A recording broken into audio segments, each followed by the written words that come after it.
Hello, Dave. This is the Mate Night podcast. We are ranking every film ever made. This is week 2, Heat. We're going to let you know if the film is worth watching, even though our opinions are worthless. And we start with a gut reaction. That's how much we enjoyed the film. Ranking out of 10. You get 1 decimal place for that. So, we're going to kick it off. Jambo, gut reaction for Heat. Are we 3, 2, 1 in? Well, 3, 2, 1. Am I going first? I can't remember who was first last time. I'll go first. All right. Right. 3, 2, 1. 8.7. 7.5. Oh, Freddie, what is it? Fuck Heat. You didn't like it? No, it's all right. It's good. It was 7.5. Yeah, it was all right. 7.5. Yeah. I was like, I don't know why I was thinking Jumbo might give this a high score. So I was ready to ready to fuck Heat right away. That would be because it's a good film. It's decent. That's a very, very high score there. Yeah, 8.7. really well, I gave Psycho an 8.6 and I was like, it's better than Psycho. Well, what was you were talking, for those, I don't know if we'll end up cutting that intro because we spoke for about 40 minutes, but we went through the database, which for anyone not in the know, new listeners, we go through these films and we rank them as we just did with gut reaction, and we're going to go through a few categories again in a bit. And Jamie had the database up and was trying to work out what his gut reaction score was going to be. Yes, sir. So obviously it was between Psycho and... Yeah, it's 8.7, which would put it 1.1 above Psycho, 8.6, and then above that is The Thing and The Godfather. And I was like, that just fits between those very well for me. So, but much closer to Psycho than Godfather Heat. To be honest with you, I can't believe that Godfather and Heat didn't get above 9. Yeah. Godfather and The Thing. Well, I gave it above 9, The Thing. Good man. Yeah. I think if you redid it... That's unusually accurate for you. I'm very accurate. 7.5. My scores never change. That is just I'm in a movie about it. 7.5. I thought it was an all right film. I would say above average. I don't think I'll ever watch it again in my life. Why? I don't know. It was. You know what? I was really looking forward to it. I was like, bank heist film. Yeah. 2 greats: Al Pacino, Robert De Niro. I love a cat and mouse.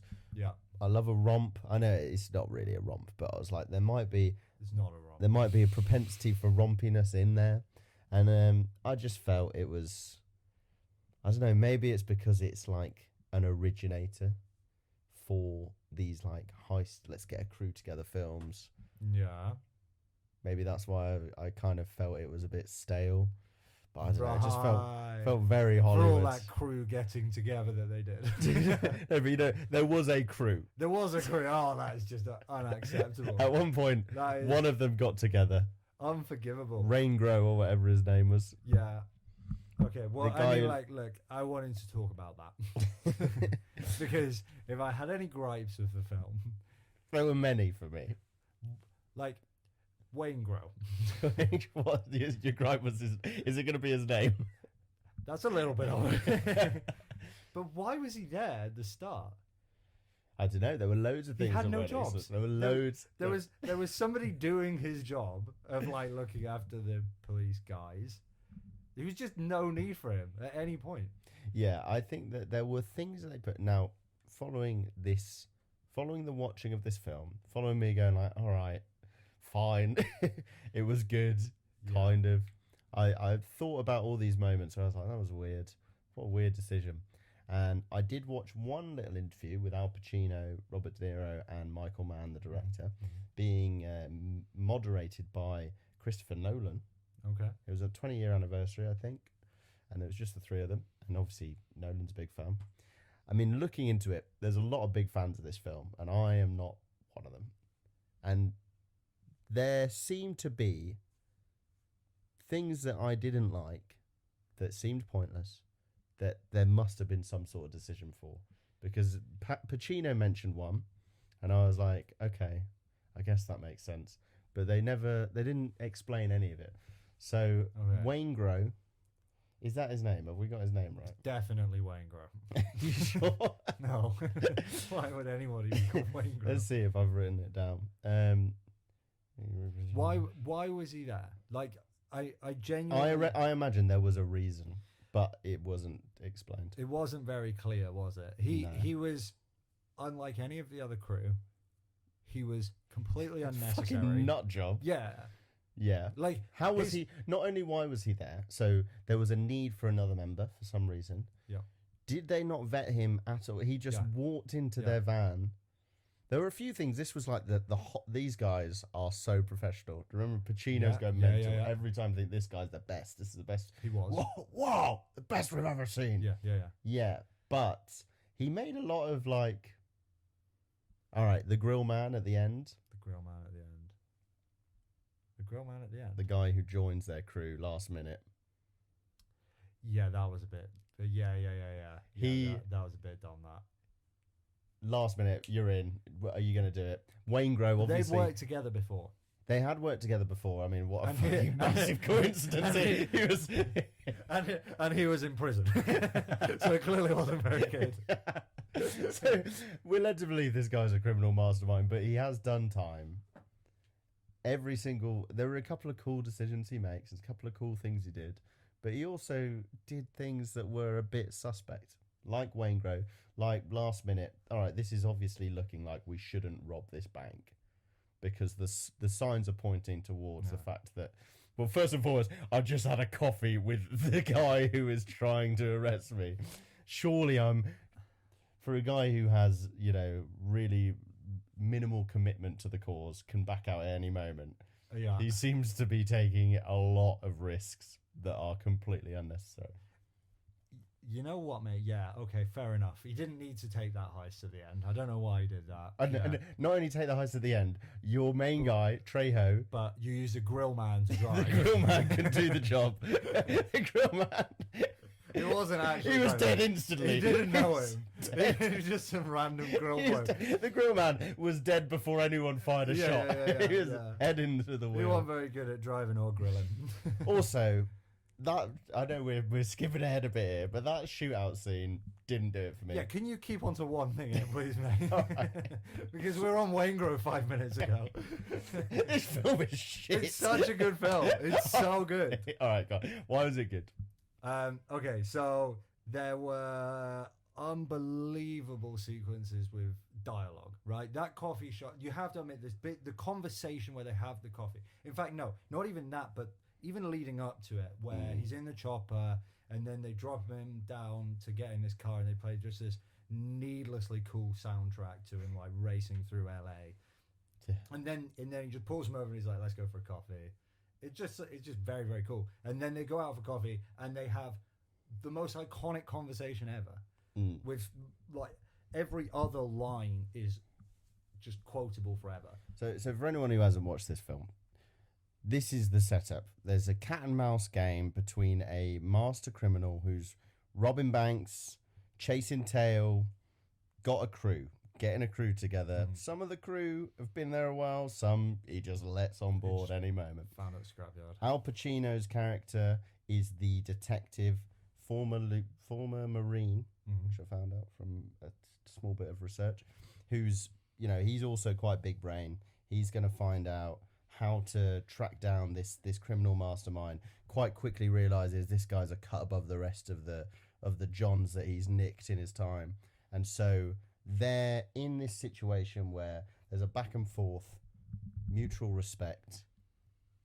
Al Pacino tracks him in a helicopter or some bollocks, and then on a freeway. You're just unforgiving of everything here. This is totally explainable that they were in a helicopter. It's fine, yeah. No, that bit is the helicopter is perfectly reasonable. But slight overkill. He decides, you know what, I'm going to have a word face to face. Yeah. I need to see this guy. It's a really big deal that I see him face to face. Put the cards down. Cards on the table. I did feel, and I've seen this scene before because it's a very famous scene. Al Pacino and Robert De Niro, for a bit of context, had never starred in a film where they were sharing a scene. They had been in Godfather Part 2 together, but they'd never actually been face to face.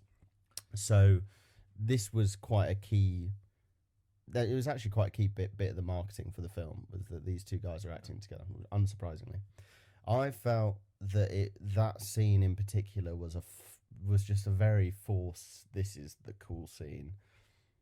Don't you all look? Everyone, we all think this is cool, especially us two actors in it. Looking at each other like, hey. What are you talking about? I just thought they looked How could smug. it possibly have been so cool? And you think that the reason that it's wrong is because it wasn't wanted cool. it to be cool. They were trying to tell you how cool it was, and I was like, nah. They both looked like they were enjoying the smell of their own farts. Right. Okay. Well. Is Pacino a good actor? No. I've really no, that was one of my claims. He was not a very good actor throughout most of the movie. He was all over the shop. I used to be, without watching either of their films, I used to think that Pacino was a guy I'd like. Because I was like, everyone says De Niro's the best actor, or one of the best of the late part of the 20th century. Yeah. He's usually people's, he's a bit of a consensus number one. Right. He goes, Brando, after Brando, people would probably say De Niro. Brando's one of the best of, yeah. Really? Yeah, big time. Right, okay. Marlon Brando, like 50s, 60s Brando. Yeah, it's a game changer. Right. So De Niro is American actors, one of the tip best, top. Yeah. Pacino, I think I'd be right in saying that the common consensus is that Pacino's not as revered as De Niro, but they both have done loads of great work. Yeah. So I always was like, underdog, Pacino, he's the guy I prefer. I'm going to prefer him. And I hadn't actually watched anything with him in it. Yeah. And I thought he was wanking this. He wasn't a very good actor, was he? No.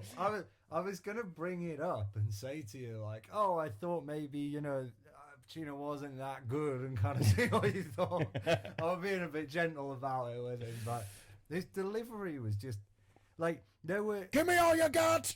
Well, I mean, like... Give me all you got! You could make the case for him kind of playing a very eccentric character. Yeah. But there were just some lines which were just... Great ass! They were just delivered wrong, Yeah. Some of them were just delivered very strangely. Every time he was in a scene with some sort of... some sort of like interrogation-y scene, or if he was going to see some informant, that was when I particularly felt like, who is he pretending to be? Yeah, it kind of felt like it didn't, like the real iconic things that he said and didn't really fit with the rest of the film. He was like trying, and I tell you why. I found out why this was, as part of my little research into this. He, in this interview that I spoke about earlier with Christopher Nolan, said, I want to make a point about some of the decisions I made with the character, and essentially he is a cokehead, but him and the director decided this guy's a cokehead. He's always you can assume that Hannah, before he goes into any scene, that's Pacino's character's called something Hannah. What's his? Kevin or something. Do you remember what his name is? Lieutenant, wasn't it? Lieutenant something Hannah. I can't remember his name, but anyway, we'll call him Hannah. We'll call him Connor. Yeah. So Hannah, you can assume that Hannah's just fucking sniffed a key just before he's hopped into any room that he comes into, and so Pacino is like, that's the reason for some of my choices, as if that explains all your choices. You could give devil's advocate for the character that he played being very weird and out there. That might have been a choice, but there were the deliveries of some lines. What I noticed was, like, if you watch a really bad acting sequence, there will be a little pause between when two people speak, where they're kind of waiting for them to say their line, and then they'll return with their line. In like films? In more like... theatre. More like online films. Are we thinking of the same sort of films? We're thinking of bad acting, Fred. But no, where they will have their. It feels like the energy of the sequence will be like super high paced. They'll be arguing or something, but but in reality they would kind of be talking over each other just a little bit, the tail end of each sentence, and they don't. What he kept doing was he would kind of wait for them to finish, and then he would say his line, and it just felt very mechanical. I wanted to find some scenes to show you, but I kind of figured like in the podcast it don't really work anyway. Yeah. But if you watch it, like, yeah, he played a weird character at times, but the lines that he delivered when he wasn't being eccentric weren't even that well delivered. Like, they were just kind of a bit weird. Like, they were just a bit poorly timed. It just didn't feel very natural. It didn't feel like the character was delivering them. It felt like the actor was delivering them. And I just felt like he wasn't that good. It's my understanding from listening to other people talk about him that there was a bit of a change in him from, I guess, the 70s. So when The Godfather came out, Dog Day Afternoon, I don't know which other big ones he was in at that time. Serpico, maybe. So there's like 70s and 80s Pacino, where he's in what many would say is his best work. And he didn't ever get an Oscar for any of those. He ends up winning an Oscar for Scent of a Woman, which I want to say is like late 80s, maybe early 90s. So basically he was nominated loads of times and everyone was like, oh, how's this guy not won? And then he won for one which maybe he didn't deserve that much. It's like he plays all I know is he plays a blind guy. That's he seems a little easier to play. Yeah. And he's overdoing it. Like, right. He's overdoing this. How can you overdo blindness? You're not either blind or not blind. He's smacking the cane that he has. I'm not just blind, guys. I'm well blind. I'm very, very blind. I can't see anything. So he's playing this really blind guy. Not just blind, but he's fucking well blind. He's blindness. And I've heard that he... I should stress I've not watched any of these films, but apparently he didn't... And he didn't act in any of them. The last 5 minutes just completely made it all up. Stop listening. But Pacino... Potatoes. Al Pacino didn't deserve to win an Oscar for the film that he won an Oscar for, which came out 80s or 90s. Yeah. And apparently there was like this turning point where he just really hams up everything he's in. And this is definitively after that turning point. Yeah. So he is one of those classic examples where Pacino is really... He's a guy who is like, I don't downplay any of my roles, right? I think like it creates very iconic lines. You know, like a couple of them. You probably got some prepared. Who? What are you, a fucking owl? Who? That reused in Scorsese, wasn't it? In Wolf of Wall Street. Was it? Yeah, yeah. Margot Robbie says it. Like, who? What are you, a fucking owl? Who? Okay, maybe it's just a phrase. Very iconic line. Great ass. Another great iconic. ass. Great ass. Yeah, that whole scene just very, very cool. See, I thought that was a bit out of nowhere. I've heard that said before. Yeah. Obviously, people taking the piss, but I didn't know what it was from. Yeah, he clicks a lot. Did you notice that? I was gonna say, not just that he clicks a lot, but God, he was good at it. Yeah, it was snappy. Like every time, he wouldn't even click on camera, and you would just hear the thud as his finger. Yeah. Maybe he just learned how to click or something like that. And he was like, I'm gonna bring this. Yeah. I'm really good at this. Every time I get a chance, I'm just gonna click at him. Yeah, he was. Your daughter's tried to kill herself. Listen up. Yeah, I mean, like, I want to come back to the daughter thing. Natalie Portman. Yeah, I want to come back to that. But yeah, he had. I think that the character that Al Pacino played creates very iconic lines, very iconic moments, but isn't very good acting.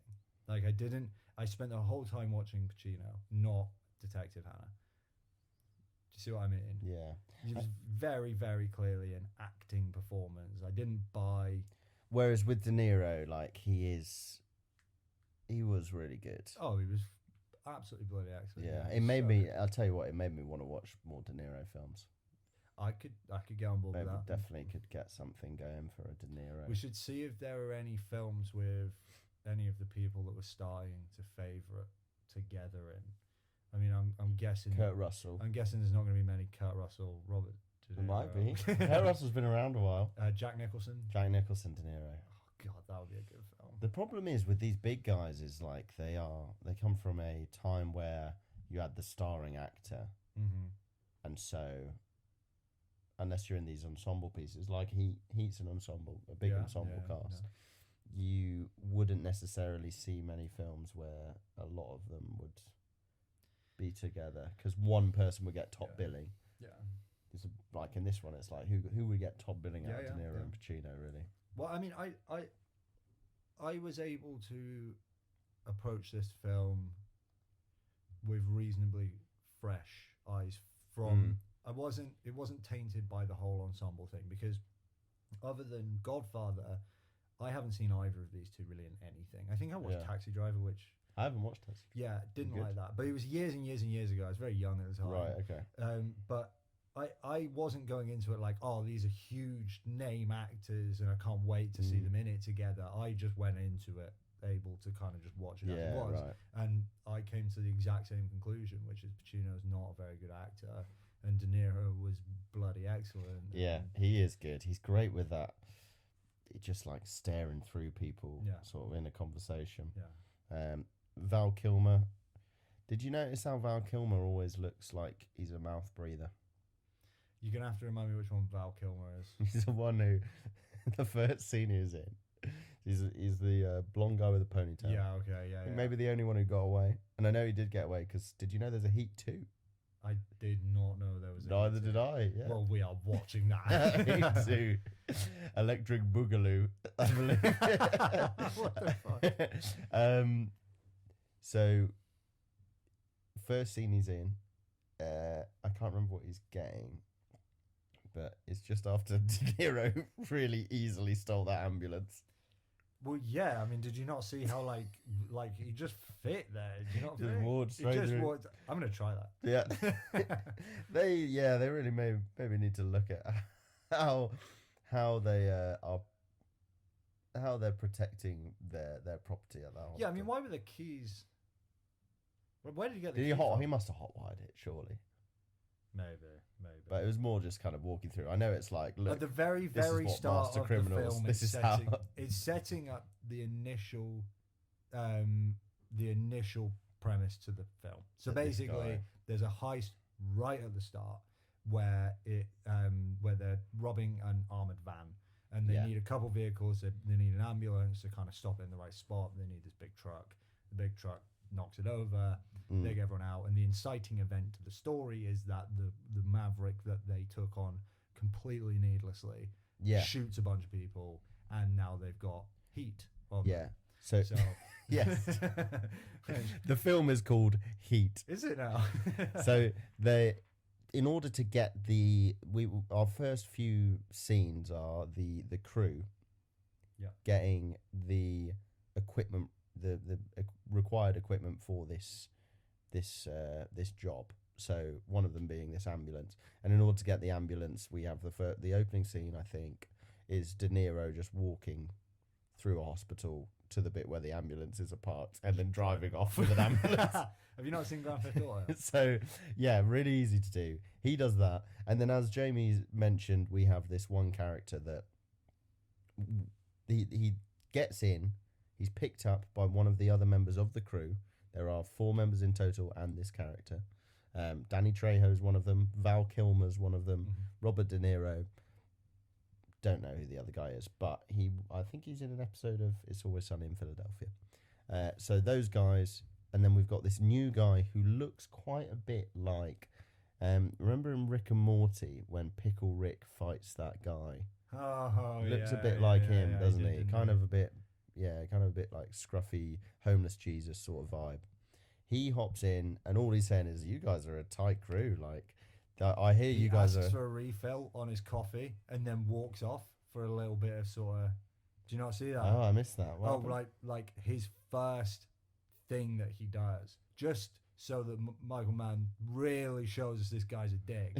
He walks up and goes, "Can I have a refill?" and then just walks off. Nice, right. So we're like, okay, this guy's a dick. This guy's a dick, right. And he also, later on, has a penchant for murdering prostitutes as well. Yeah.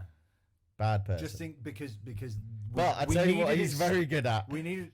Very good at disappearing from the ground out of nowhere. Yeah. Oh my god, yeah, okay, this isn't a very good film, is it? So, anyway, he shows up and he's just immediately like, "You guys are a tight-knit crew, aren't you?" And they're like, "Yeah, we're very tight-knit." And then, well, this one guy is going, "Slick, shut up, Slick. Stop talking, Slick." And we see immediately, okay, this Waingro, so Street Jesus, he's got a bit of something because he looks at him like, I'm going to fucking murder you right now. He looks a bit crazy. And he Why is he there? Yeah. It makes no sense that this team that we've already identified, they are a tight-knit crew. These are professionals, but they've just added this guy on board. He's literally picked up in a truck. They've clearly never met him before. Yeah. So he comes in. Immediately, this other guy should be thinking, he's looking a bit batty right now. Yeah. Is this guy all there? Is he gonna jeopardize this heist that we're about Look to at do? his haircut. Is he professional? Yeah. Really? What's going on here? Waingro. Yeah. That's Why not a don't you name. stop letting it grow and just shave it all off? It's terrible. So anyway, they do go on the heist, and as Jamie said, it goes quite disastrously. Just for he thinks that some guy looks at him funny, so he shoots him. Now, one really cool thing that happens is basically he shoots one of those three people who are trying to protect these bonds that are in a kind of like those delivery like armored van that's moving this cargo. One of them looks at Waingro funny, so he pops him, and then another one tries to grab his gun, and one of the crew shoots him before he can take any of them out. So the other guy, and I might also add that all of these guys have exploded eardrums, so they're all deaf. The other guy is just there kind of like palling about, trying to work out what's going on. And De Niro's character's just like, right, do him. So they shoot him as well, because they're like, why leave any witnesses? We've already murdered somebody, so why not make it 3? Pretty cool. Outside of this maverick element and why on earth he's on board. Random people to this heist. So later they actually decide this guy needs to go. This guy who we've added to the crew for no reason is a liability. Surprise, surprise. So they bring him to a bar. De Niro bangs his head on a table. Yeah. People look about and go, "What's going on here?" But don't worry, the other members of the crew very threatening. Just look over threateningly. Yeah, like go on, say something. Yeah, go on, intervene. Especially Val Kilmer, who does look. Yeah, I'm not sure that they really need to be drawing attention to themselves in that scene, but yeah. Val Kilmer, who Rachel says the first scene he's in, Rachel goes, "Is that Caitlyn Jenner?" No, she did not. Yeah, okay, fair enough. I can get on board with that. So anyway, these threatening transvestites are banging heads on tables, and then they drag him out. They're going to pop him. They're going to do him and put him in the boot. Police car comes, so they all pause. By the way, what he's done is he's thrown him on the ground. He's got his gun ready. He's about to fire a gun into his head. 6 inches from his Literally head. turns over. There's 5 of them surrounding the area. Yeah. And just, okay, wait for the police car to come. And they do the classic pan the camera back and he's gone. Down and he's gone. And He's disappeared. There is just no one way noticed. On God's green earth that this guy, this fully grown man, just got up and left right in front of you and you didn't notice. Yeah. So yeah, that was an annoying plot point. Yeah. And a lot of my main gripes with it were, okay, so we set our stall out with these characters. I know the idea is that De Niro's character could give things up at a drop of a hat, and he's very clear that, look, you got, never have anything in place, so you're not willing to leave in 5 minutes when you see the heat round the corner. You butchered that, mate. Sorry. Something like that, though. It's spot on, that line. And so the only thing that he the idea is that the character actually does find things that he cares about. So this bizarre romantic relationship that comes out of nowhere with. You know you're going to get me on board with this. What the hell? Here we go. Thinking? What were they thinking? How can you have an 8.7 with the love story like that? It was all over the place. I'll tell you why it got an 8.7, Fred. Yeah, why? Because it had a great driving force. Why? What is it though that you actually really liked about the film? I really, really, really liked the crew. I liked the professional element of the crew. I liked the characters. I know that the acting wasn't that good from Pacino, but I liked the characters that were portrayed in those two. Sort of where they're both two sides of the same coin. The action at the end was just fantastic. I thought it was just so much fun to watch. Like, it was very, very exciting. Are you talking specifically about the shootout or beyond the shootout? Yeah, I mean, I wanted to just bring up the shootout and just kind of see what you thought. Basically, for those listening, the shootout, it's the big final heist at the end. They've really got the heat on them, but they need to do a big heist at the end. They run into a bank, they take a load of cash, they come outside, and Pacino's already on them, shoots the driver, and they have to shoot their way out in a very, very public way. Now, that whole sequence was just very, very, very exciting. I don't know exactly why or how, but Michael Mann just managed to make it. Now, there was one real cool thing that I liked about it. There was a detail where at the time, I thought, wow, the sound effects, the gunfire was just phenomenal. It was so exciting. Like, it just felt so real and so close. And it turns out that the gunfire is usually dubbed in a film afterwards, but they had microphones near the guns on set recording the actual sounds of gunfire that was going off. And so a lot of the kind of ex-military people who've had real gunfire are like, yeah, this is exactly what it actually sounds like. And so it wasn't kind of overdone, the gunfire sounds. And so that one little detail really kind of brought that sequence together for me a bit. There were a lot of problems with the plot, but it was more like gripes. The actual excitement of the whole thing was it was very, very fun to watch. I really liked the cat and mouse element of it. I mean, I could pick it apart for hours though. There's a lot to pick apart. Yeah. Okay, here's a question for you, Fred. Was Edie a complete psychopath? Because she knew exactly what De Niro had done. Right? She'd met him once. And then she was willing to leave everything to go with this guy who was responsible for the death of, like, probably quite a lot of civilians and also police officers. She had no friends. Yeah. She was in a new location. She was hitting on random strangers in bookstores. He said, "You come from a tight-knit family." I can't remember the De Niro accent. Yeah. And she was like, yeah. Obviously, she must be a psycho. I've got a quote from that scene I want to bring up. Yeah, that exact moment in that conversation. That whole scene. He says, "Where are your family from?" And she says, "Oh, my family are originally Scots-Irish. They emigrated to Appalachia in the 1700s. Right. So that's 300 years ago. You're American. Let it go. Maybe it's because, like, he's obviously Italian. Where are you from, Freddie? Yeah, I'm from Africa. My family moved over here about 100,000 years ago. What are you talking about? Yeah, it's true. Let that go, man. You're American. I found that, well, that's a big thing in America, isn't it? Like, they all think that they're not. They all think that they have interesting ancestry. Says the guy who supports Wales in the bloody Six Nations. Oh, mate, don't even start. Don't even start. They played England yesterday, and again, the older I get, the more I'm like, I don't know why I'm still keeping up this pretense. I can't help it. You're in too deep now. So I remember finding that whole flirtation scene on the rooftop very weird. Yeah, great green screen. Yeah, green screen. I mean, it was more. It felt like. I think it was the music. The music for it Phenomenal. for that scene. And I don't know. I thought it felt like the intro to an R&B music video, or like a bad porno. How often do you watch R&B? It was like,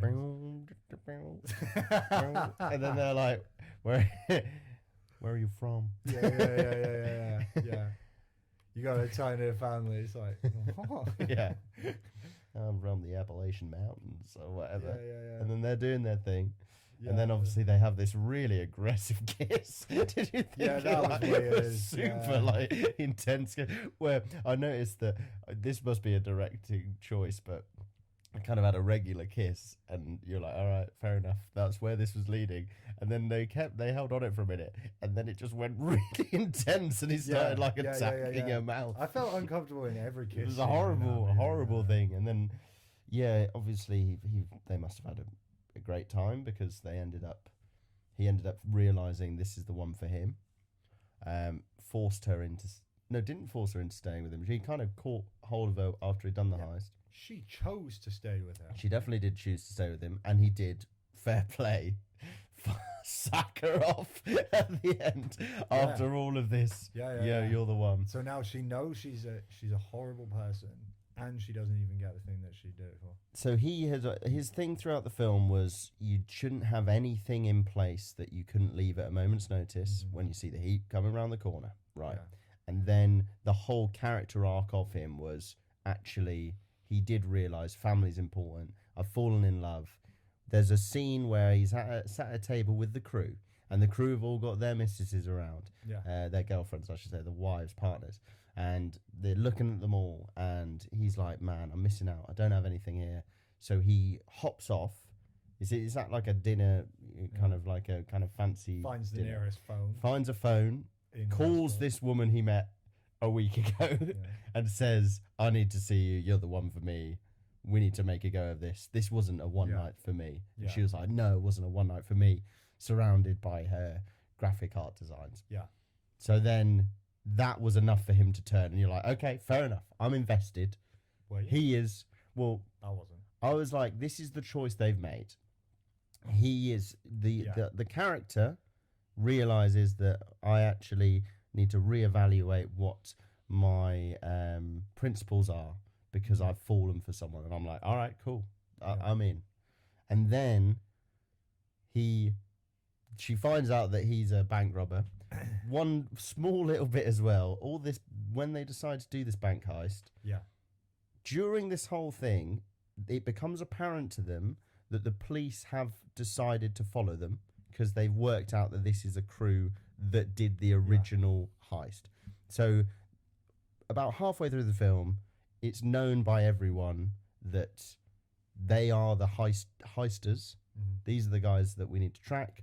All the police are going to be following them at all points. And then the heisters also find out that the police are following us. So everyone's in the know, which of course later leads to this scene in the coffee shop where they're next to each other. So that's all known about. This guy's super cautious criminal mastermind says he's never going to go back. Yeah. And then they all say, so this second bank heist that we're thinking about, should we really be doing this? Is this the... Yeah. Everyone knows we are trying to rob banks. Yeah. Everyone knows. They've all seen our face. They're following us daily. Yeah. Is this a good idea? And then De Niro goes, don't worry, what we'll do is we'll go to a shipyard. We'll point in some directions and they'll leave it. We'll do the old switcheroo.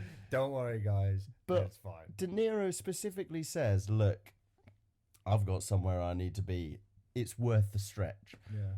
Robbing a bank is surely quite a long stretch, particularly when you bring in the heavies. Yeah. And you're potentially going to be taking hostages. You're going to be threatening people with weapons. Child hostages. Might I add. Child hostages. At one point, someone just grabs a child, I mean, and then fair enough. Pacino decides, I'm going to take this guy out. the one of the guys, when the bank robbery goes wrong, takes a child hostage, and Pacino just decides to take the shot anyway. And Pacino thinks, I can take I it. can't then. Me and Rachel were watching this, and Rachel goes, is he going to shoot? He's literally got a child picked up. The guy is running with a gun in a fully loaded semi-automatic way. I don't know guns. And he's got a child in the other arm who is like face to face with him. He's going like, I'm taking you here. Child's crying, lost his mother. There's been bullets everywhere. horrendous gunfight. The guy's like, okay, this is my out. Pacino is like, I've got this. Don't worry, guys. I am not part of the SWAT team. I'm just a beat cop. A detective. I'm a detective with a gun. I'm on loads of cocaine. I can get this one. And to be fair to him, he absolutely sinks it. Nails the shot, as is expected. Well, I imagine in wow, the surely debrief- that's not procedure. Imagine in the debrief afterwards, it was a bit of an awkward. Hannah, what the fuck? Can we just double check what went on down there? Because it looks a lot like the guy had a child hostage, and you didn't want him to get away with some cash, so you shot him. You shot him in the head. Yeah. But I was gonna hit, wasn't I? Yeah, that was mental. That was a crazy decision making process. He was a bit of a crazy guy, though. And also, so De Niro goes, I could do the stretch. I'm happy with the stretch. I mean, he clearly has enough money. He's on the high rise of these buildings. Already has said, I want to go to Fiji with the missus. But, all right, I'm going to do this. Turn into New Zealand. Turn into New Zealand. I think he obviously... He's been studying too many metals and he hasn't done enough geography. Then he goes, does the heist. It's a disaster because they get tipped off.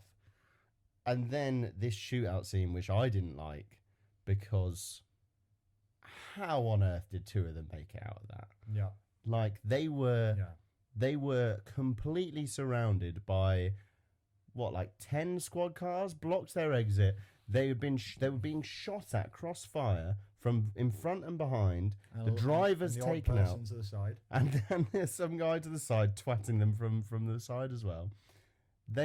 Two of them managed to just go front and back. We're just going to walk our way through a whole squadron of police cars shooting at them. De Niro's carrying his mate and about 5 million cash. Caitlyn Jenner gets shot in the neck and De Niro just starts carrying him and firing, and it gets to the point. He walks off and no one chases him. It's like the Star Wars issue where the stormtroopers can't hit you, but you always hit them every time. They did hit him. They hit him once, and Pacino obviously managed to shoot the guy in the head and traumatize a child for life. But I was watching this, I was like, for God's sake. And then I was like, oh my God, how did they make out of that? And then I looked and there was 40 minutes left in the film, and I was like, Jesus, man, where are we going from here? Well, yeah, okay. It wasn't a very good film, was it? No, it was all. You know what? I gave it over 7. It was better than average. I tell you what. I don't know why. I tell you what. I think it was the same thing as what we take the piss out of me for saying in Casablanca, where there were a lot of mistakes, but there were also a lot of very, very good moments. Yeah. And so one of the moments which has just cropped up a minute ago that I was just thinking about was the drop. Where Van Zandt is setting them up to die. Yes, yeah. That was so cool. That was There's a lot of cool. And straight after that. Yeah, sorry. Very quick exposition. Basically, we know they're going to get double crossed. The protagonist, the crew. The De Niro's gone to collect some cash, give something back. So in the original, we know that they are being set up, but De Niro doesn't. Yeah, and in the original heist, so the heist at the start with Street Jesus, they steal some bonds from this armored vehicle. These bonds belong to this businessman who ends up basically getting... He's trying to set them up to kill them. Yeah. They ask him, they want to sell him back at 60 cents a dollar for him, but... And we know that they're going into a trap. We know that De Niro's going into a trap. And then when we see it about to go wrong, it turns out that the rest of the crew there, Yeah, and he it's takes him out, and it was a real cool turn of events. And straight after that, then he calls him up. He calls the businessman, doesn't he? Yeah. And he's just like, You know who am I speaking to? I'm speaking because there's no one on the end of the phone or whatever. And then John Cena turns up and he goes, "You can't see me." I'm speaking to nobody because there's no one on the end of the phone because he's a dead man. Yeah, it was way cooler. Cooler when Robert De Niro said it. I'm speaking to no one. What are you talking about? There's no one on the phone. You're gonna die. Sorry, who am I speaking to again? No one. No, wait. No, I'm speaking to no one. You're speaking to Robert De Niro. City Walk, can I take your order, please? Yeah, so that was good. There was a scene where what's the guy who you said was a mouth breather called? Val Kilmer. There was a scene where his girlfriend was going to betray him to keep the kids safe, and in the last second chooses not to. Yeah, that was really, really cool. That was cool. Yeah, there were cool bits. I mean, there were just some really, really great moments, and the conversations where Al Pacino goes in and just goes a bit crazy. They were very entertaining. They were very entertaining to watch, and there was some on revision, some real fundamental issues with the plot and the acting and and some of the directing. Yeah, and the romance bits were forced, and on both sides. So the romance was very forced. Like, obviously, they need to show that. So they need to show that he's questioned his principles, but then he does a U-turn, which admittedly it was cool that he did at the end. Well, yeah, when he essentially the opportunity comes up for him to decide to stick with his girl because the Heat do come around the corner. He gets cornered after essentially murdering Waingro because he goes back. He's in the clear. Yeah. They're about to fly off. They've got their getaway. He's all sorted. He's actually managed to do the heist well enough, survive it with the money. Somehow. Did he have any money at that point? They had some. They had the back. So he had some. Yeah, okay. Yeah, they're like the big duffel bags. He was so definitely going to go kill Waingro. That was another thing. So they walked through with he made his way through this whole unit of squad cars with a man on his arm, and on his other arm was pretty amazing, isn't it? Millions of dollars. Biggest duffel bag I've ever seen in my life. Yeah. And one arm he was. Yeah, anyway, so we had one arm with the bloke, one arm with the bag, and one arm with the gun. Yeah. He's His third arm. He's a brilliant guy. Turns out having three arms is very helpful for heisting. So yeah, then he picks up the lady. What was her name? Jeannie. Edie. Decide they get in the clear. They're out of there. Pretty cool. He chooses to go kill Waingro. He finds out. He gets a tip that actually Waingro's still alive. Is in this hotel, which is actually a trap set by Pacino's character, and so he can't help himself. He's got to go. Which I get that, but I don't know. It's the way he goes. Like, you know what? He's on the phone to the person giving him the tip, and he says, "Nah, doesn't matter to me. I'm about to go." And then he decides, actually, no, I'm not. He changes his mind, Fred. But he's very fickle for a character who's supposed to be so principled. I mean, like, I was thinking of suggesting that the point in the film is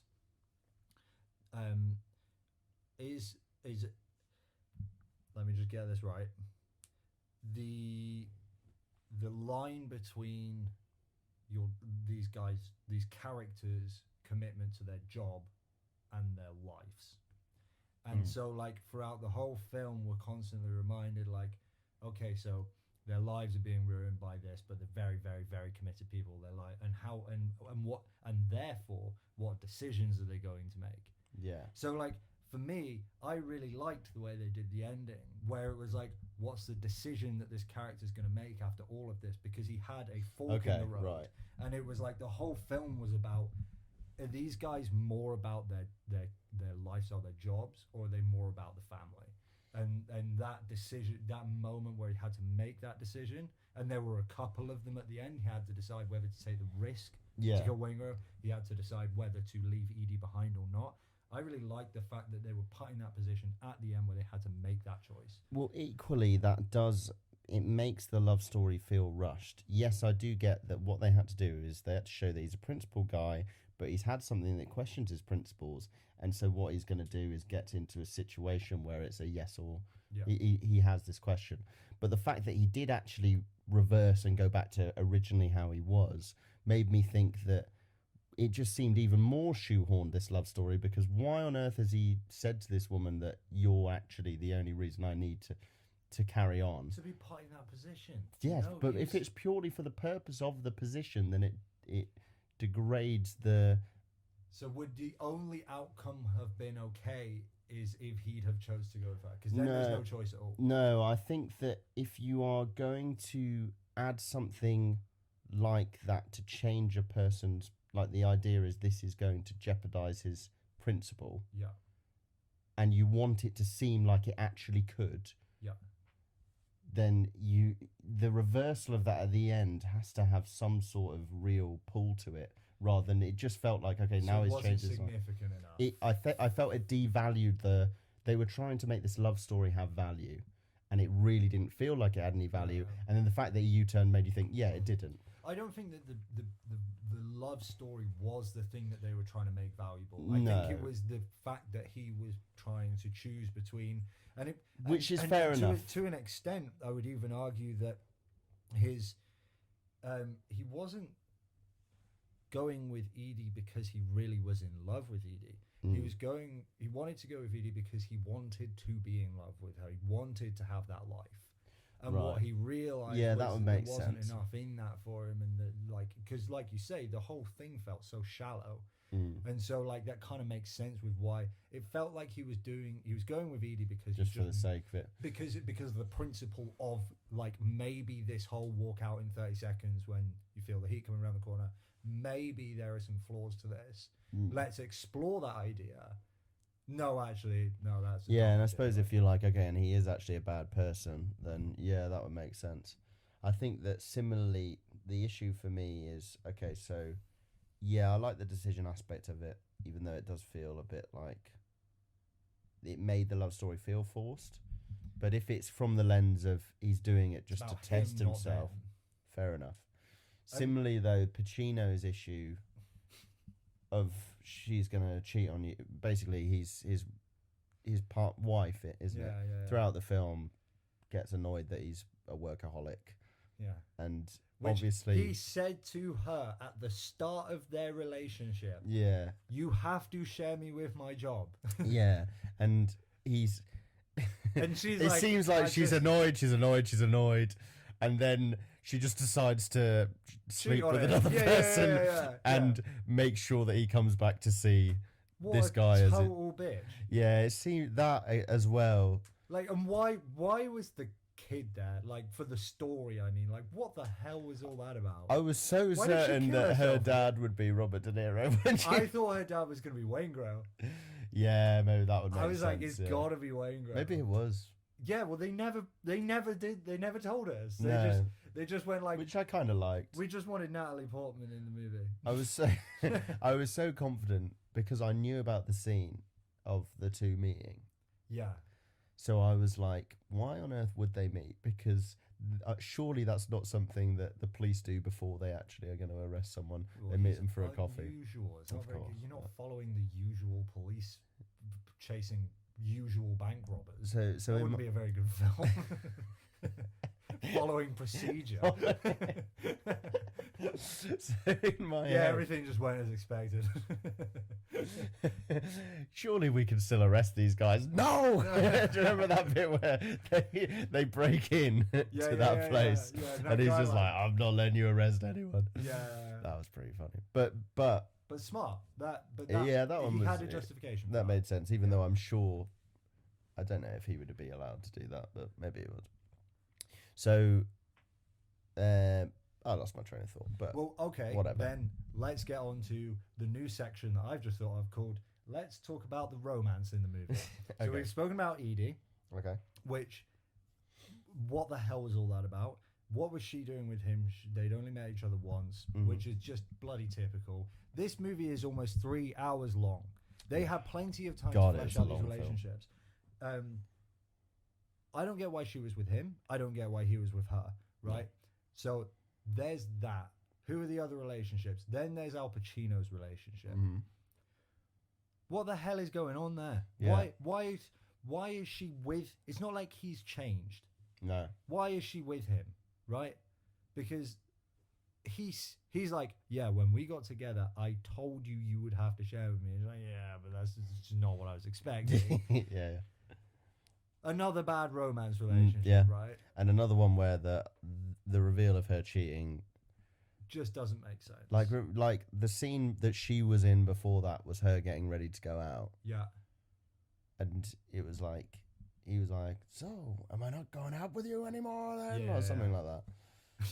And it was like, oh, okay, whatever. It's obviously getting a bit strained, but you felt like they really could have done more to say that it was going to the point where she basically completely flipped. Like she decided to cheat on him and make sure that he saw when this guy was in there that I've just slept with this guy, by the way. Poor Bob, by the way. I think his name was Mate, Bob, poor guy. Yeah, man was just like just doing his thing. I know, and Al Pacino did not give a fuck as well, which was kind of cool. He was very cool in that scene. Yeah, like, very he was cool. Like, sit down. He was like, okay. That scene where he's really cool, Yeah, cool, yeah. calm, and collected. Sit down, Batman. So yeah, he comes in. He's very cool. He's just had a night out. He goes, sit down. The guy's just like, hey man, oh my god, I didn't know.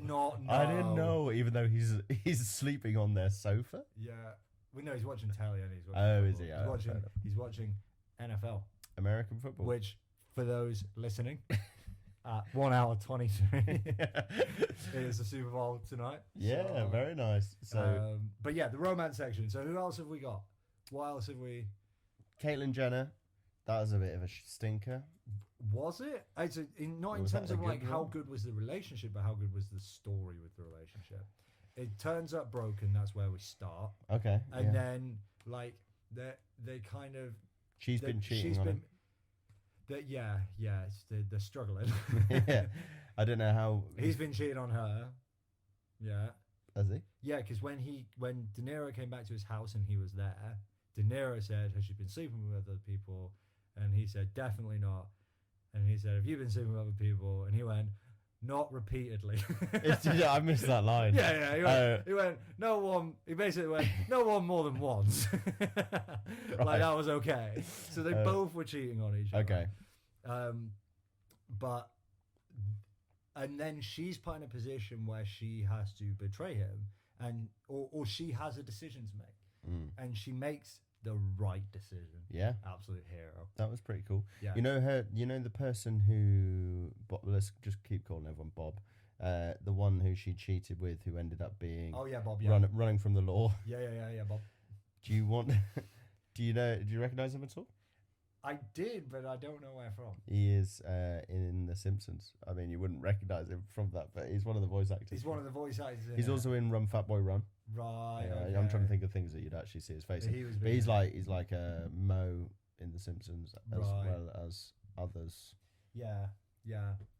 So the romance for the main protagonist, not good. The romance for the other main protagonist, not good. And I mean, like, not just the romance wasn't good, the writing wasn't good. The romance for the diversity. Diversity. Val Kilmer is a diversity hire. He's a diverse. Because he's a Because he's a trans. I was like, he's not black. No, Danny Trejo. So he didn't get a choice when they were trying to decide on the final heist. Are you going to do it again? Yeah, I think I will. Are you going to do it again? Yeah, I think I will. The Mexican guy's in. Like, wait. Do I know obviously, the Mexican guy's in. They didn't give him a choice. Juan's in. Yeah, he was. He really didn't have much of a part, did he? Right until the betrayal. So we think he's betrayed everyone, but it's turned out it's Waingro who's threatened his family. He did betray them a bit, though. He did betray him, but we thought it was just for the sake of it. But he was actually tortured. His wife was taken, and she was killed. Yeah, that was sad. And then we see him in kind of a bloody Yeah. basically a puddle at the end, He didn't look miraculously alive. Well, when not he turns up. miraculously, Fred, because he, like everyone else, had plot armor. Alive to explain what has happened. Yeah. And then De Niro puts him down. And then De Niro's on the warpath, kills Van Zandt, pretty cool. Yeah. His killing of Waingro was very cool. Look at me. Yeah. Oh, yeah, Look that at me. was cool. Yeah. And then the final shootout between... Okay. How in God's green earth did The final shootout between... Al Pacino and Robert De Niro? How on earth did Al Pacino track him down after he ran off? Well, Fred, it would be because he went to the airport. Why was the airport right next to... That was convenient, wasn't it? That the No, hotel... it wasn't convenient, Fred. Everyone wants to be near the airport in this film.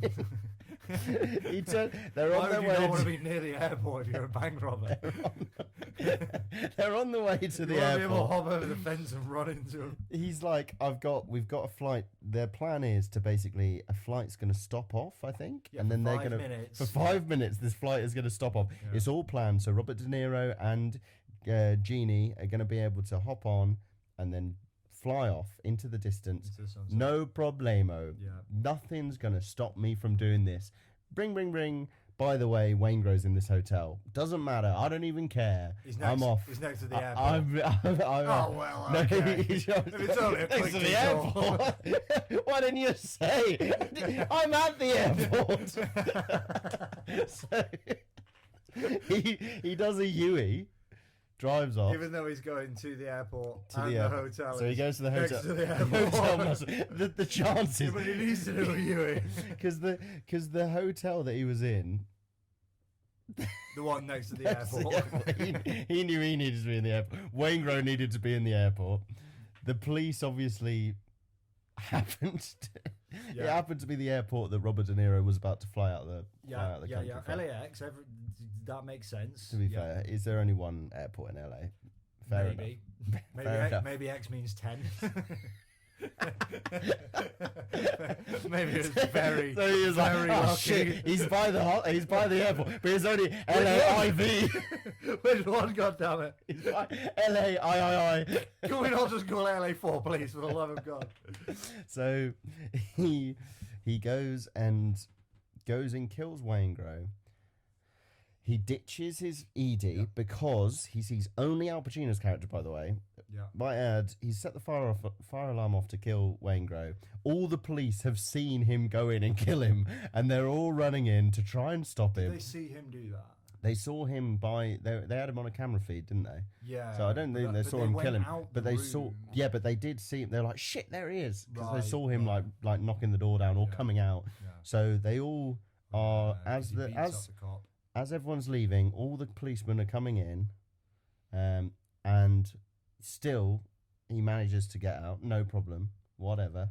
The only person who spots him is bloody Al Pacino, because he's got the sixth sense. I know where he's going to be. Bloodhound. That car. Why is that car over there? I'm going to wander over What to the that. hell was that about? Yeah. Al Oh, Pacino, look, there's instead a of car. Al Pacino, That must be it. all of the people that he's with, all the police are like, we need to storm this hotel because we know exactly where Yeah. this is. Yeah. We'll catch him. We'll pincer movement him. But Al Pacino's like, what about that car? Guys, hang on a minute. Runs There's off. a car outside. Give me that shot. Didn't he go give me that shotgun? Yeah, Is yeah, that yeah, scene yeah, where he yeah, just yeah. he takes some guy's shotgun No uniform on. and they're all Doesn't show like, his I'm not badge. getting in the way of this mental go-get. So they let him run off with his shotgun. Yeah. Anyway, there's the scene. They see each other from a distance, and De Niro decides to sack off Evie, runs off, Good man. which was admittedly quite cool. Yeah. Runs off. There's a fire ambulance in the way. Whatever it is. He gets way well into the crowd. No one has a clue where he'd be going. Mhm. Big distance put between them Mhm. before Pacino then runs around the corner. Yeah. The next scene, De Niro's now in an airport. He's hopping the fences into an airport, Yeah. and Pacino is Next door. he's right on his tail. He knows exactly where he is. Yeah. How did He know where to chase. there was a very convenient cut of Okay, so I think that you could make the case for him chasing him as far as where they had eventually they stop in this little collection of tiny little cabins that provide cover for this exciting little showdown. I think it's fair enough that Pacino chased him as far as that because he could have kept catching glimpses of him. What I didn't understand was how he knew to stop there, because he didn't see him there. No. He didn't just go like, oh, he must still be here. So he just chose that spot to just stop chasing. He was just stopped for a breather. And he was just like, well, I might as well have a look around very intensely.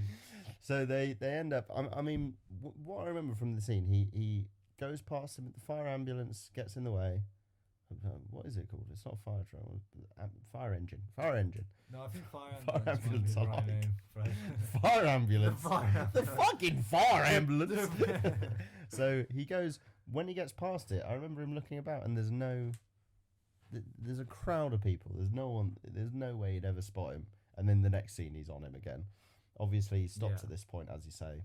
And then the final shootout, it's just so like, all right, here we There go. were some things that were unforgivable. I felt like you could just say that he could see him at each glimpse before he went around the corner.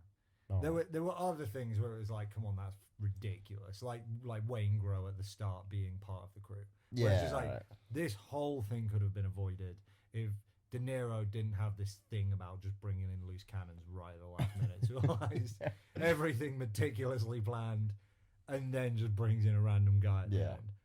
Well, I mean, okay, here is an inconsistency that I've just noticed in De Niro, right? They're burgling the bullion, the gold. what? The bullion. That's what they call it, right? They're burgling the bullion. The bullion. That's what it's called, isn't it? Okay, Gold bullion. which bit are they? When When do they burgle bullion? Pacino's in the stakeout in the back of the lorry, watching them break into that building to steal the metals. Yeah. That's not for bullion, is it? Yeah, I think it was. Yeah, they said there were 3 things in there. There was like different metals. It was a metal storage facility. Okay. And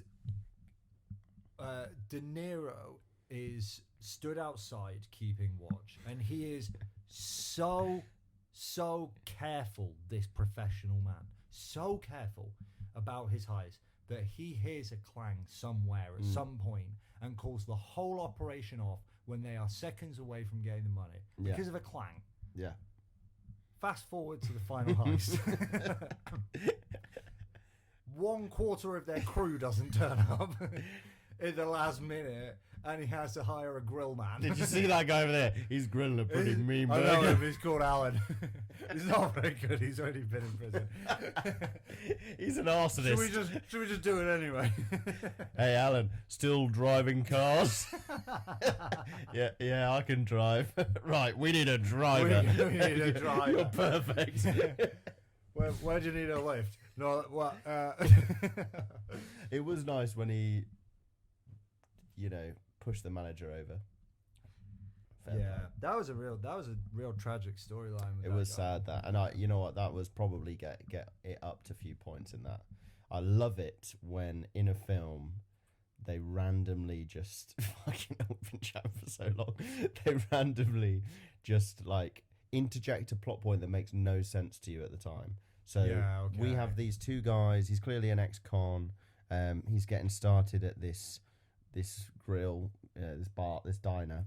Yeah, trying to make it good again. I was like, where have we seen him? I couldn't remember which character. I was trying to work out which character it was. Was he one that I thought he was Pacino interrogated at the start? I thought it might be that guy. But I was pretty confident it wasn't. Genuinely, I was like, Could have been. They were both big black guys. There were right? visual similarities. I was like, They both had quite thick eyebrows, and they were both 6 foot and black. they were both like 6'10". I don't know why they had 2 of them in the film. But genuinely, I was like, I assumed he must have been from the film earlier, but I was like, he doesn't look like the guy. He looks a bit like him. Yeah, I know. I had but the not same. that much. I had the same. Yeah. And then what I love is when something like that comes full circle. It turns out they just put that in there for no, They laid that seed. Then now it's and basically laying a seed. they laid that seed. My leg. Bloody hell. Pacino was laying that seed in the first scene of the film that he was in. Every single kissing scene was very uncomfortable. Sorry. Yeah. But yeah, no. But I anyway, it agree. turns out, and he ended up having a very tragic story where he that died. was and- real sad. That Yeah, that, it was that was sad. very And sad. also, did you think that the way they showed him when he was dead was kind of really horrific? But Like he that looked whole, so lifeless as the car was. the whole pretty the horrible. whole thing from the bank robbery going wrong. That whole thing was like, yeah, it was a bit ridiculous. Yeah, 100%. And I knew that at the time, but it didn't stop it from being super powerful and exciting. Do you know Yeah. what I mean? And it was like, yeah, it's ridiculous that they are still alive. Mm. However, it's very obvious that at any second one of them could die. Yeah. And we've just seen a character who we know is trying to make it good, who's this good guy who's just got out of prison. He's got this woman who loves him, who's trying to get him a better job, and he just gets brutally murdered at the start. And so it's like, yeah, it's ridiculous, but it was very exciting. And it Yeah. was very, and it was very powerful, and it was very like, this could go. It's going worse and worse and worse. There is no way on God's green earth we're going to get out of this. And then he just carries him out and walks off. But he did get out of it. So that's a very famous that high scene, the actual shootout, which didn't do it for me. But I feel like we've absolutely gone for hours on this one. So Should we do wanna 1 just minute, say, 1 minute categories at the end? And just I reckon push we for it? should. To just I need to piss first, so we will have to stop for 1 second. I want to just say, so for the purpose of, say a listener is actually, I was going to say if they've listened through to this, should they watch the film? And then I was like, Oh, yeah, should you watch why the on film? earth would they watch it after we've just chatted, told In a all of the very- plot in a points very of the whole non-sequential, chaotic way, just giving you all of the interesting bits and said why they're shit. What we should start doing next time is we should do our gut reaction, and then we should say, should you watch the film? Yes or no, and then we'll talk about it. Okay. Rather than For spoil future the whole listeners, film. though, should you watch the film? No, probably not. No, it's 3 hours. It's 3 hours. It's so long. And Francis convinced me it's not a very good film. When would you find the time to watch this film? It's 3 hours long. Remove Natalie Portman, right?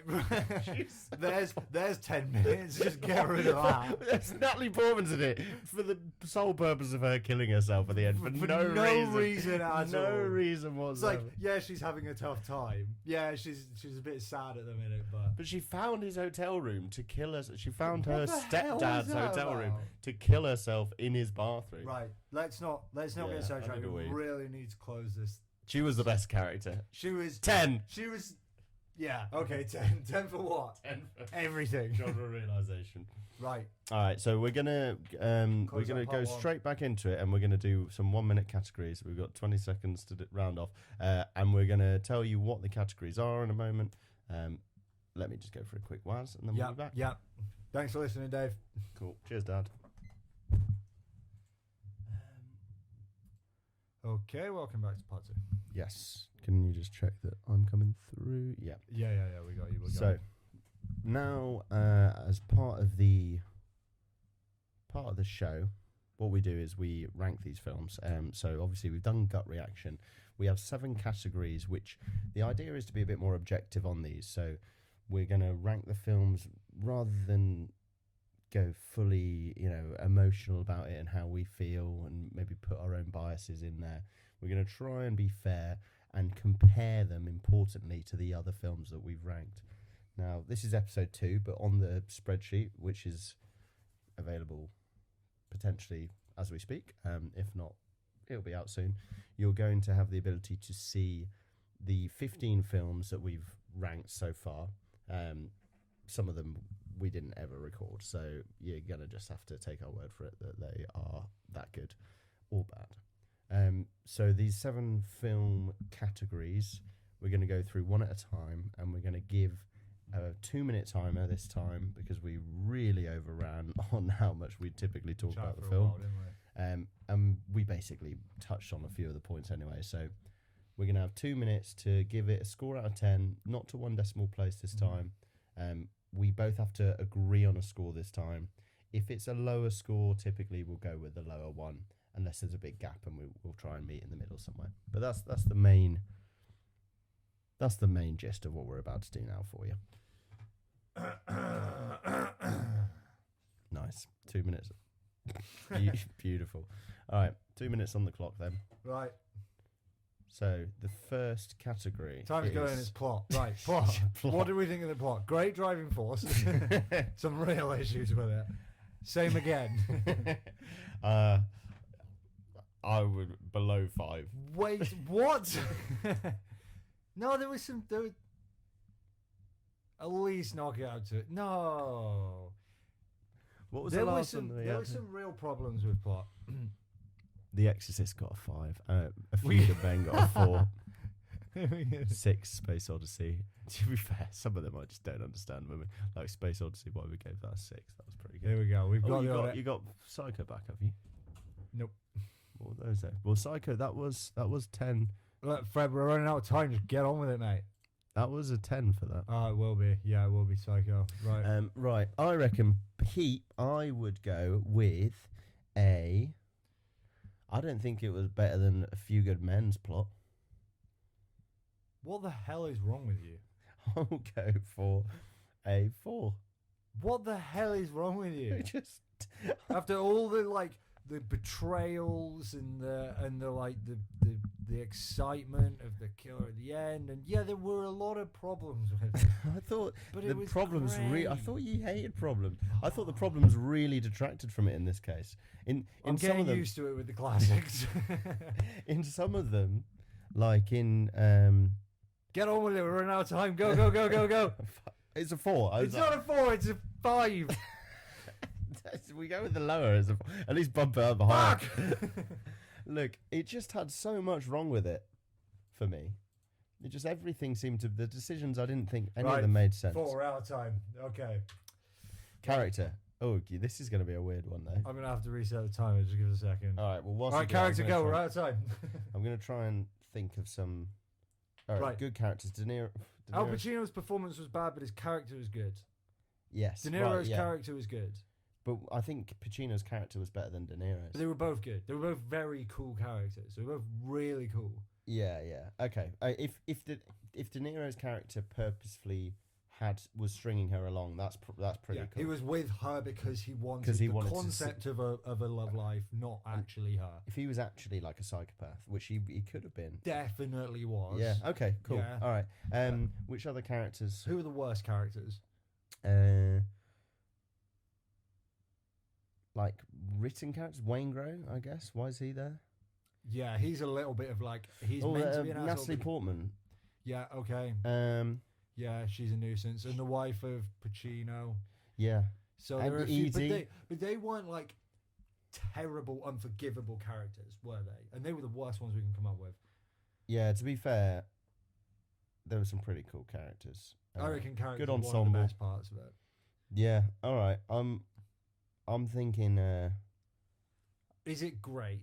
Is it great characters? Are there some characters that stand out amongst the rest? What have we got? We've got 40 seconds. I'm going to arrange them. Maybe an 8. 8 would put it in the same category as the thing in Casablanca, but we said with the That's thing plot. other That's plot. than Character. Arrange character. We're out of time. Quick. Right. There you go. 8. 8 would put it with Citizen Kane, Princess Bride. 7 would put it with Empire Strikes Back, Space Odyssey, Alien. It's definitely better than those. Is it got as good characters as Casablanca, Apocalypse Now, and Chinatown?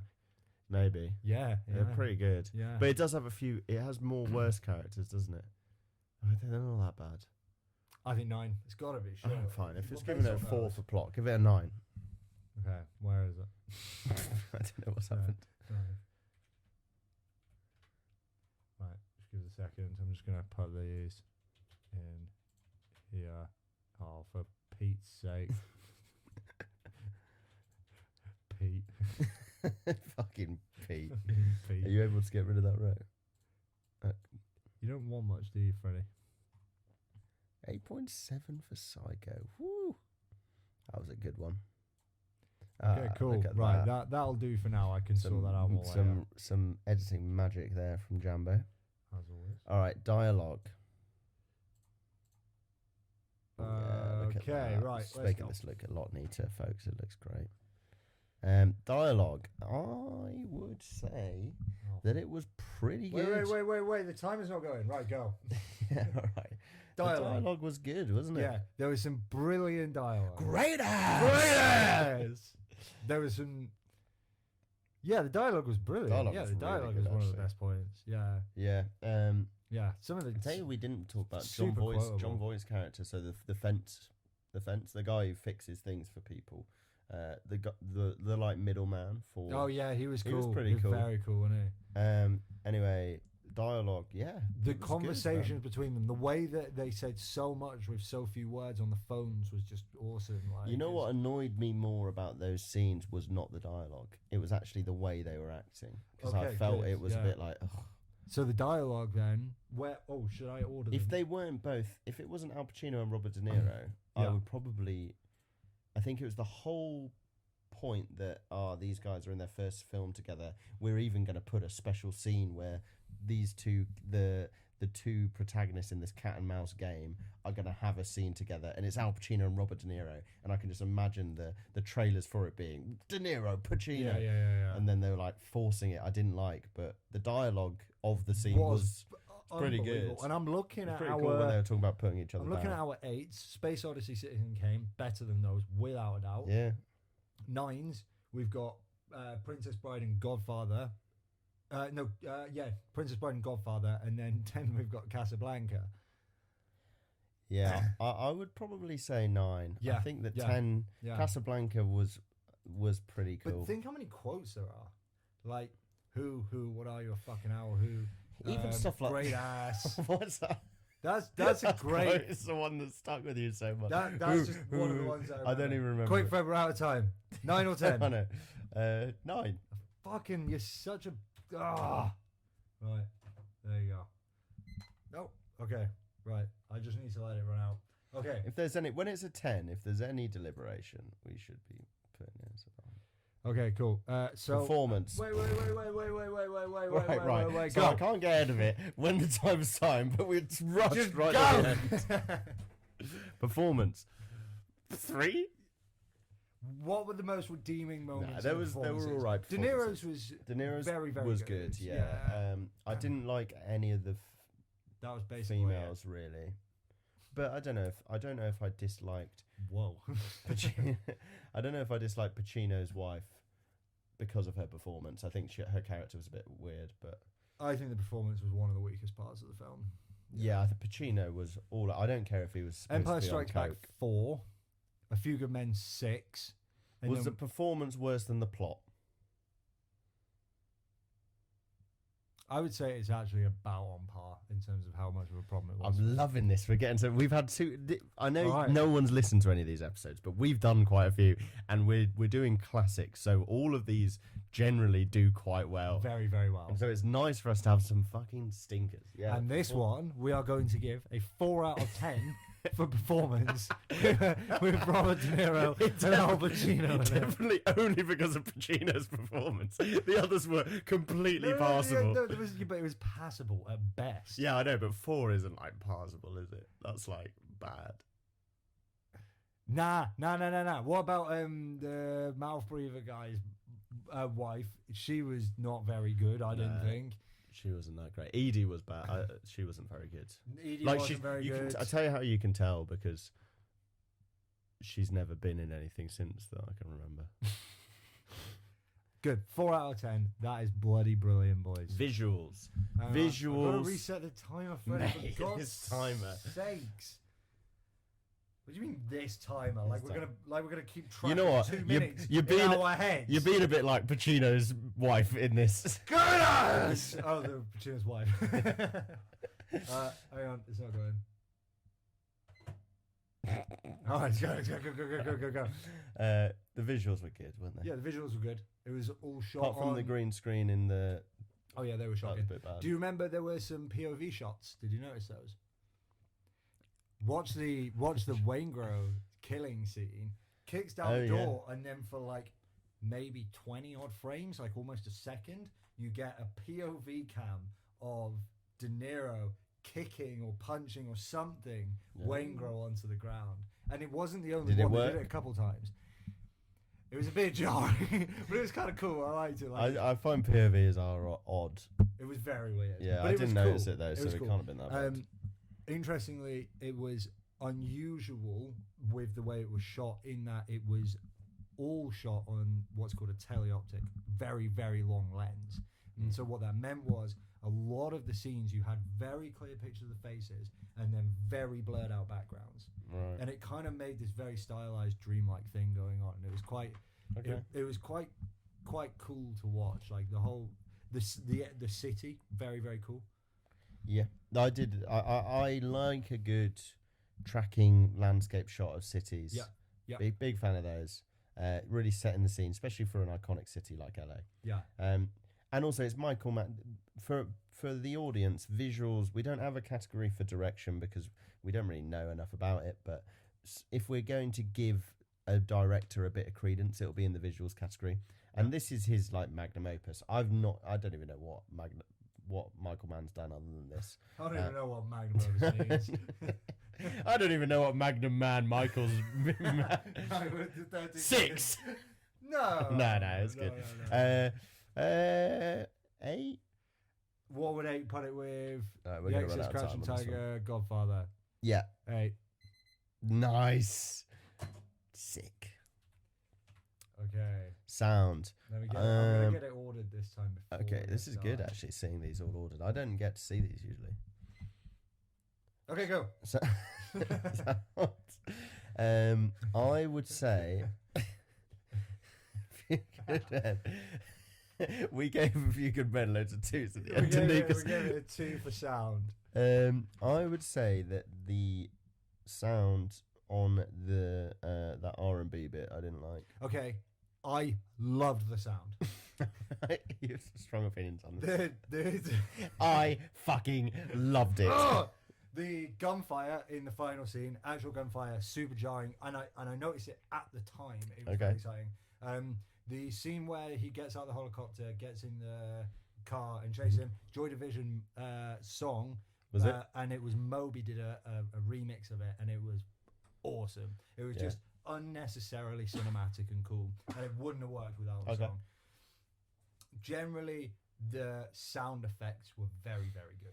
Okay. For a 1990s movie, and the score was super exciting. So, like, I would be very upset to give it anything lower than an 8. The clicking. The clicking was phenomenal. Excellent. I wish I could click like that. I That's got to be added on. It Dubbed on would've- afterwards. If Pacino had clicked through the score, it would have been a 10. Oh my god, can you imagine? Right. Do you reckon that's what the sound they use for the gunshots was? It's just Pacino clicking at everyone. Right, I'm going to give that a 8. I didn't really have much of an opinion on it, so 8 I'm happy with. Legend. What other 8s were there? It would be, oh my god, there's quite a few 8s. I'm going to list them very quickly. Princess Bride, Exorcist, Alien, The Thing, Psycho. Can we give performance a 5? I'm just thinking we've given quite a few 4s.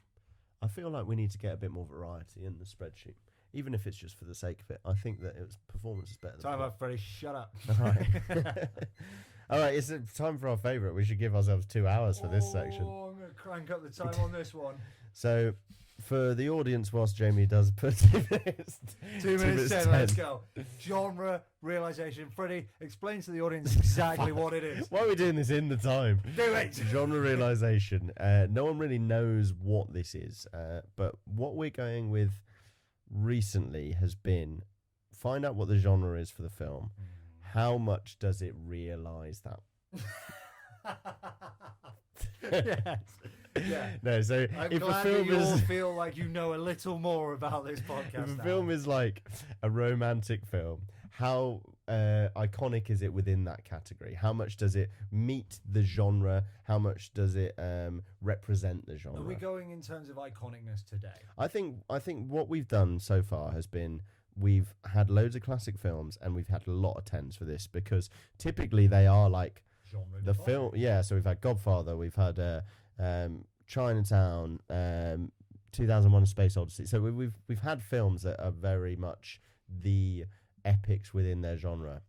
So it's meant a lot of 10s. Yeah. But I think we stick with that because we know that when we do start doing other films that aren't classics, they're going to actually fall short of the genre that they're in rather than... I agree. With this being one. Is it? Yeah. Did you not say at the start of this podcast? What genre is it? On audio, like we recorded you saying this, right? I think part of the problem was It was the first. it was the first of this genre Heist. that it defined, and so it felt a little It corny. was the first. Look, people have taken notes from this. I don't know why they have, because it's But not is that good. not exactly what you just said genre realization is? All right. This is genre defining as it Don't gets. listen. Don't give it a 10. It's a 10. It's so definitely a 10. What genre is it? What are we talking? It's heist. It's heist drama. Heist. Yeah, to be fair, if we're going with it, I was thinking if it was Christopher like a Nolan, criminal bloody, film. like you can tell that every film he's Yeah. fuck. It's a 10. Yeah, to be fair, if it's a heist film, it probably is a 10, isn't it? It's like Thank God. one of those. Thank films. God we had the extra 10 seconds there. All right, go on. What have we got for a score? So finally, we do a ranking of the average for our We've critical taken score. the average for our critical score. I'm going to order everything for us. So we have. I've lost it. Where is it? We have. Where is it? Heat.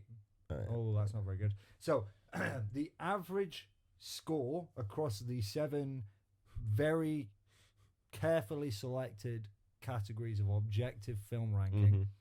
Yep. puts Heat 1995 at a 7.6 out of 10, which, to be fair, Very happy with that. after discussing it, is actually it's 7.6 on IMDb isn't bad. You know what I'm always happy with? When the critical score reflects the when it's close to my gut feel. Yeah, that or- just means that you've been bloody tirading over my opinion, doesn't it? No, I think you had a fair sway in that one, and when I'm always going to be happy if a critical score is close to what you said on the gut reaction. That means okay. So that would put it. So 7.6 is critical score for Heat. 7.1, the one below it, would be The Exorcist. I can't believe we. Man, Can I just it's say, by the way, that really The Princess horrible. Bride and The Thing comes after this. Where's the Princess Bride? 11th. Yeah, best. 8.1. Yeah, but there's also Alien and Casablanca. Yeah, in yeah, between. yeah. But I'm just saying it's pretty amazing that The Exorcist got and Heat got a lower score than The Princess Bride. Oh nah, Princess Bride's a good film. Anyway. Very good film. Should we do our summary and wrap this bad boy up? Oh yeah, do you want, go on. You go for the scores. You break it down for us.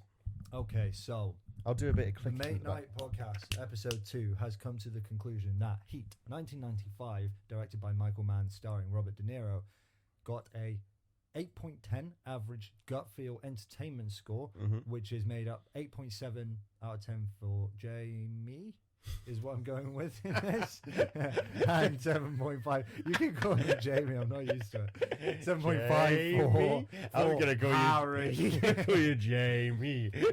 I'm going to try that again. He 995 episode 2, the Mate Night Podcast, has determined that it got a 7.5 out of 10 for entertainment for Harry, Mm-hmm. an 8.7 out of 10 for Jamie, and an average score for entertainment of an 8.1 out of 10 for entertainment. For gut reaction, just for the purposes of. God fucking damn it, Fred. That was supposed to be clippable.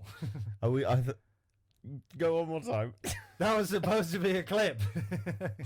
We're supposed to be able to turn this into a short. Right. I'm just going to, so I know Give I'm in yourself- a minute. All right, go on. The Mate Night Podcast has determined after episode 2, Heat 1995, starring Robert De Niro, directed by Michael Mann, got an 8.1 out of 10 for the entertainment ranking. That's made up 8.7, Jamie's ranking entertainment, and 7.5, Freddie's ranking for entertainment. We then gave it a 4 out of 10 for plot, a 9 out of 10 for character, a 9 out of 10 for dialogue, a 5 out of 10 for performance, an 8 out of 10 for visuals, an 8 out of 10 for sound, a 10 out of 10 for genre realization, and that gave us an average score of 7.6 out of 10 for how good of a film Heat 1995 is. Okay, we can clip that. Thank God for that. Right, sorry, Fred, you were saying. Let me have a bash. All right. Heat. What the fuck? All right. Heat. Michael Mann, Robert De Niro, Al Pacino. Came out in 1995. Our gut reaction score was 8.1, which is made up of a 7.5 from me, Harry, and an 8.7 from Jambo. From the 7 categories, we had plot at a 4, character at a 9, dialogue at a 9, performance at a 5, visuals 8, sound 8, genre realization 10, and coming in at a critical score of 7.6, which puts it currently at the 5th worst film we have ranked out of 15 so far. The 5th worst film that we have watched in our quest to watch every single film ever made. Yeah, exactly. Which we are 15 films into. All right, I reckon that was we did all right on that second part. Yeah. We had to rattle through because the first one was so No, long. I kind of like the energy. 2 minutes is a bit of an awkward number. I reckon the next one we try and go.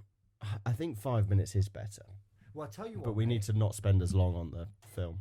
Let's settle on what next week's film is, Yeah, and then we can chat about this a little sure. later. For sure. That was fun though. Yeah, that was really fun. I am bloody It's hot nice. in here. Oh, it's boiling. Way too hot. Right, okay. So we need to pick a film for next week. Now, Yeah. there are a couple of things we need to take into account. It's Valentine's Day coming up. Wait. More But importantly, when are we actually recording? Then? it's Pancake Day coming up. when we're not recording next week. So we're having Valentine's pancake movies. what? We're not going to be recording until next month, though, are we? Right, okay, fine. I mean, we could do a Valentine's Day film anyway. We are going to record on the first week in March. Yeah. What happens in did March? Is East- March Easter? not like a holy thing? Yeah. Easter. Yeah. we said When Easter. is it in March? It's pretty Should we close do to- Passion of the Christ? We were going to do that, weren't we? Shall we? I've never watched it. Is it not? We were going to do 2 films in March. But we said that we could do a couple of films for the Jesus Week. What was the other one? Jesus Christ Superstar. Jesus Christ Superstar. We haven't done a musical yet. Is it going to be kind of difficult to do 2 movies? Yeah, it'll be a push. Is it worth us doing?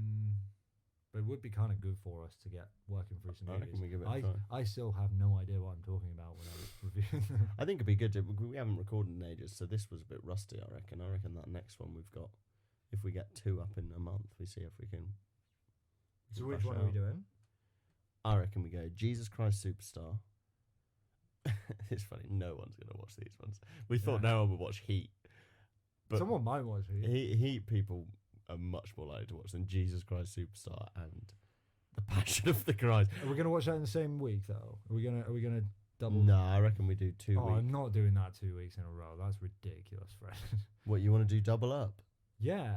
Really? Well, I don't want to watch Jesus Christ Superstar and then Passion and of then Christ and Passion do of the 2 Christ. episodes on them. Fred, Mm. look at the 15 films we've done already. We've got like Godfather, Psycho. You want to chuck Jesus Christ Superstar and the Passion of Christ in there. I'm happy doing only one. All right, But we'll just I do thought one. you were saying you wanted to do both. If we're going to, we need to do it in 1 week. Yeah, Because I want to do something actually good for one of the weeks as well. Yeah, fair enough. But it might be fun if we don't like one of them. I reckon we try Passion of the Christ because I don't. Passion of the Christ, first week in March, posted by last week in March, Mm-hmm. episode 3. Thanks for listening. That's gonna be such a wild first 3 then. What was our first one? Psycho, Heat, Passion of the Christ. To be fair, it's eclectic, isn't it? It's a great combination. Oh, I'm excited for it. So Passion of the Christ getting out in March. In the meantime, we'll have a few. We'll clip this up so that you can listen to basically the whole second part. Really, it's going to be out. Oh my goodness. 2 hours 5. Yeah, but we're going to Dave, cut. thank you so much for listening. Cut a through. fair bit of this, right? Future Freddy. Fuck you. Nice one. All right, cheers, Dave. Giving it such a low ranking. I hate you. All right, have a good evening. Thanks, Dave. See you in a bit, mate. Bye. Bye.